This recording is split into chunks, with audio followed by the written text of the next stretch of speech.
It is one of the most popular sports in North America, landing the big one from a stream or lake and sometimes talking about the one that got away. But it is also a sport that only hints at what lies beneath the surface of those waters. Those species we are familiar with as game fish make up barely 10% of all freshwater species on the continent. Those other fish, those non-game fish, are remarkably diverse and remarkably threatened.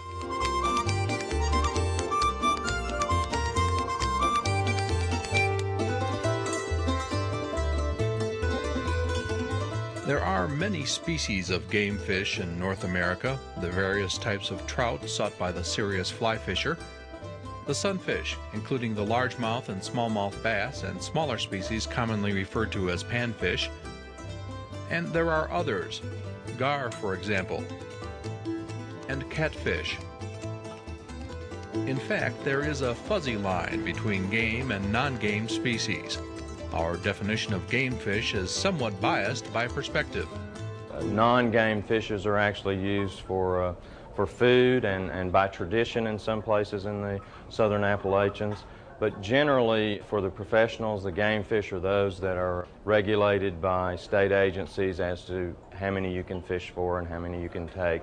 The non-game, for the general public, are usually those that are considered as food for the game fishes or bait fishes, etc. But as a fish's value is relative and cannot be based entirely on its use as a sport or food fish, all fish have a role to play in the underwater world. While many, of course, serve as dinner for game fish, which serve as dinner for people, Mel Warren can tell you that others provide different benefits to people. One of the most common minnows in the upper Appalachians is a minnow called a stone roller.